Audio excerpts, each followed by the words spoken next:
Hello, എൻ്റെ ഒരു ദിവസത്തിലേക്ക് എല്ലാവർക്കും സ്വാഗതം. എല്ലാവർക്കും ഗുഡ് മോർണിംഗ്. ഇന്ന് കാലത്ത് മഴയൊന്നുമില്ല കേട്ടോ, നല്ലൊരു ദിവസമാണ്. അങ്ങനെ ഇന്ന് രാവിലെ എണീറ്റ് കുളിയൊക്കെ കഴിഞ്ഞ് വിളക്ക് കത്തിക്കാൻ വേണ്ടിയിട്ട് പൂവൊക്കെ പറിക്കാൻ ഉമ്മറത്തേക്ക് ഇറങ്ങിയതാണ്. കുറച്ച് തെച്ചിയൊക്കെ പറിക്കണം, പിന്നെ കുറച്ച് തുളസി തറയിൽ നിന്ന് കുറച്ച് തുളസിയൊക്കെ പറിക്കണം. അങ്ങനെ വിളക്ക് കാട്ടാനുള്ള കുറച്ച് പൂക്കൾ പറിക്കാൻ വേണ്ടിയിട്ട് ഇറങ്ങിയതാണ് രാവിലെ. അപ്പം മുറ്റത്തു കൂടെ ഉള്ളൊരു നടത്തുമായി. അങ്ങനെ തുളസി തറയിൽ നിന്ന് തുളസിയൊക്കെ പൊട്ടിച്ച് വിളക്ക് വയ്ക്കാൻ വേണ്ടി വരികയാണ്. അങ്ങനെ കുറച്ച് ദിവസത്തിന് ശേഷം ഇന്ന് വിളക്കൊക്കെ കത്തിച്ചു. ഇന്ന് കാലത്ത് ഇഡ്ഡലിയാണ് ഉണ്ടാക്കുന്നത്. മീനു രാവിലെ തന്നെ പഠിക്കാൻ ഡൈനിങ് ടേബിളിൽ വന്നിരിക്കുകയാണ്. ഇന്നലെ രാത്രി കുറച്ച് എഴുതാനുള്ളത് ബാക്കി വെച്ചിട്ടുണ്ടായിരുന്നു.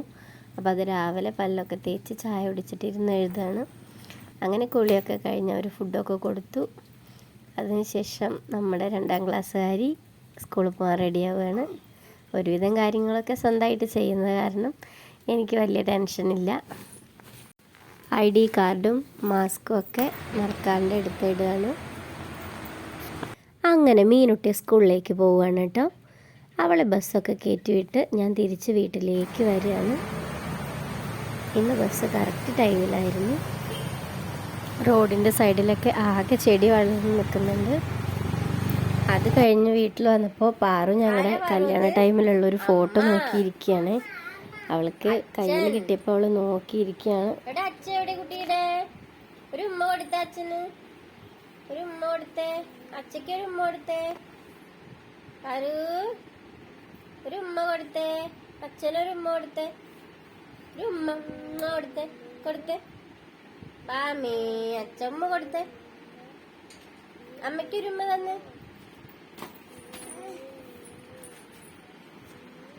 ഉമ്മയൊന്നും തന്നില്ല, ഫോട്ടോ എനിക്ക് കൊണ്ടുവന്ന് തന്നു. ഇതാണ് ഞങ്ങളുടെ ഫോട്ടോ. അതിനുശേഷം പാറുവിൻ്റെ കുളിയൊക്കെ കഴിഞ്ഞ് അവൾ കളിക്കുകയാണ്. കളിയൊക്കെ കഴിഞ്ഞ് ഒരു 12-12:30 ആളൊന്ന് ഉറങ്ങും. ആകെ ഉച്ചയ്ക്ക് ഒരു ഉറക്കമുള്ളൂ, അത് നന്നായി ഉറങ്ങും. അങ്ങനെ ഉച്ചയ്ക്ക് ശേഷം പശുക്കളൊക്കെ പാടത്തേക്ക് വരികയാണ്. വെള്ളമുള്ളത് കാരണം പശുക്കൾ വരണ സൗണ്ട് വേഗം കേൾക്കാൻ പറ്റും. അങ്ങനെ പാടത്ത് പശുക്കളെല്ലാം വന്നു. ഇത് ഞങ്ങളുടെ കിണറാണ് കേട്ടോ. കിണർ നിറഞ്ഞ വ്യൂ ആണ്. വെള്ളം നല്ലോണം നിറഞ്ഞിട്ടുണ്ട്. ഇവിടെ മഴക്കാലത്തും വേനൽക്കാലത്തും വെള്ളം കിണറ്റിൽ ഇങ്ങനെ തന്നെ ഉണ്ടാവും കേട്ടോ. അതിനുശേഷം ഒരു 4 മണിയായപ്പോൾ നല്ല മഴ പെയ്തു. നല്ല മഴയാണ്, നല്ല കാറ്റൊക്കെ ഉണ്ടായി. ഞങ്ങൾക്ക് സിറ്റ് ഔട്ടിലിരുന്നാൽ മാത്രമല്ല കേട്ടോ, ഞങ്ങളുടെ റൂമിലിരുന്നാലും മഴ ഇങ്ങനെ പെയ്യണതും പാടവും ഉമ്മറും ഒക്കെ കാണാൻ പറ്റും. കാരണം ഉമ്മറത്തോട്ട് തന്നെയാണ് ജനലിൻ്റെ വിൻഡോ വരുന്നത്. അങ്ങനെ കുറച്ചൊരു ഗ്യാപ്പ് കിട്ടിയപ്പോൾ തുണികളൊക്കെ ഒന്ന് മടക്കി വയ്ക്കാമെന്ന് വിചാരിച്ചു. അലമാരയിൽ തുണികളൊക്കെ എല്ലാതും ഓരോരോ ബാഗിലാക്കി വെച്ചു. ഇതൊക്കെ എൻ്റെ സാരീസാണ്. സാരീസും മക്കളുടെ ഡ്രസ്സും ഏട്ടൻ്റെ ഡ്രസ്സൊക്കെ വേറെ വേറെ ബാഗിലാക്കി വെച്ചു. അതിനുശേഷം ഞാനും പാറുവും കൂടി കുറച്ച് സ്നേഹിക്കുകയാണ്. പാറുവിന് പാട്ടൊക്കെ പഠിപ്പിച്ചു കൊടുക്കുന്ന സമയമാണ്. കുറച്ച് നേരം ഞങ്ങൾ രണ്ടാളും ഫോണൊക്കെ ഓണാക്കി കളിക്കുകയാണ്.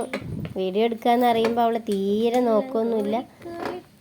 പാട്ട് പഠിക്കാൻ വേണ്ടിയിട്ട് പാടിക്കൊടുക്കുകയാണ്. ശ്രദ്ധിച്ചിരിക്കും, പക്ഷെ പഠിക്കില്ല. അങ്ങനെ മീനുവിനെ കൊണ്ടുവരാൻ വേണ്ടി പോവുകയാണ്. നല്ല മഴ വരുന്നുണ്ട്. പോകുമ്പോഴേ മഴക്കാരൊക്കെ വന്ന് മൂടി. 2 കുടയൊക്കെ എടുത്തിട്ടുണ്ട്, എന്നാലും മഴ വരുമ്പോൾ പേടിയാവും.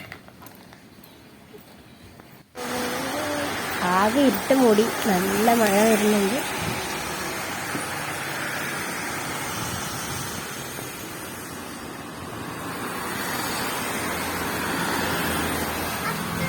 വണ്ടിയൊക്കെ പോവുകയാണ്. മഴ അങ്ങനെ തുടങ്ങി, നല്ല മഴ തുടങ്ങിയിട്ടുണ്ട്. ആ മഴ ഫുള്ള് ഞാൻ അവിടെ നിന്ന് കൊണ്ട്. വണ്ടി എന്താണെന്ന് ലേറ്റെന്ന് അറിയില്ല, ചിലപ്പോൾ മഴ ആയതുകൊണ്ടായിരിക്കും.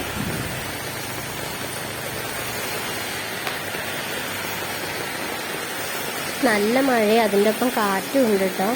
നല്ലോണം കാറ്റുണ്ട്. അത് കാരണം കുട പിടിച്ചിട്ടുണ്ടെങ്കിലും ഫുള്ളായിട്ട് നമ്മൾ നനയുന്നുണ്ട്. ഡ്രസ്സൊക്കെ നനഞ്ഞിട്ട് നിൽക്കുകയാണ്. എൻ്റെ പൊന്നെ, അടിപൊളി മഴ പറഞ്ഞാൽ അടിപൊളി മഴ. നല്ല പേര് മഴയും കാറ്റും ഒക്കെ ആയിരുന്നു. വെള്ളം വന്ന് നിറഞ്ഞൊഴുകി ഞങ്ങൾക്ക് കടക്കാൻ പറ്റാതെ ഞങ്ങൾ ബസ് കാത്ത് നിൽക്കുന്ന സ്ഥലത്ത് വെള്ളം വരുന്ന ഇതാണ് ഈ കാണുന്നത്. ഒരു കാലെടുത്ത് വയ്ക്കാൻ പോലും പറ്റണില്ല. വെള്ളം കുറച്ച് കുറയട്ടെ എന്നിട്ട് നടക്കാമെന്ന് വിചാരിച്ചിട്ട് കുറച്ച് നേരമൊക്കെ വെയിറ്റ് ചെയ്ത് നോക്കി. പക്ഷെ മഴ കുറയുന്നില്ല. വെള്ളത്തിൻ്റെ ശക്തിയും കൂടി വരികയാണ്. മീനും ബസ് ഇറങ്ങിയപ്പോൾ ആകെ പേടിച്ചു. അങ്ങനെ വീട്ടിൽ വന്ന് മേല് കഴുകലൊക്കെ കഴിഞ്ഞ് ചായയൊക്കെ കുടിച്ച് മീനുട്ടി ഹോംവർക്കൊക്കെ ഇരുന്ന് ചെയ്യുക. മഴ ഇങ്ങനെ ശക്തമായിട്ട് നിൽക്കുകയാണെങ്കിൽ നാളെ എന്തായാലും മലപ്പുറം ഡിസ്ട്രിക്ട് ലീവ് ആവാൻ സാധ്യത ഉണ്ട്. മഴയ്ക്ക് ഒരു കുറവുമില്ല. അതേ ഇപ്പോൾ വൈകുന്നേരം 6 മണി 6:30 7 ആയി. മഴ പിന്നെയും കൂടിക്കൂടി വരികയാണ്. ഒരൊറ്റ ദിവസം കൊണ്ട് പിന്നെയും പാടത്ത് ഒരുപാട് വെള്ളം കയറിയിട്ടുണ്ട്. അപ്പോൾ നിങ്ങൾക്ക് കാണാം, ഫുൾ വെള്ള നിറമാണ് പാടത്തേക്ക് നോക്കുമ്പോൾ കാണാനുള്ളത്. അപ്പോൾ നാളെ ഇതുപോലെ തന്നെ മഴ ഉണ്ടാവുമെന്ന് അറിയില്ല. വെള്ളമൊക്കെ ഒരുപാട് കയറുകയാണെങ്കിൽ ഞാൻ വീഡിയോ എടുക്കുന്നുണ്ട്. അപ്പോൾ എല്ലാവർക്കും താങ്ക് യു.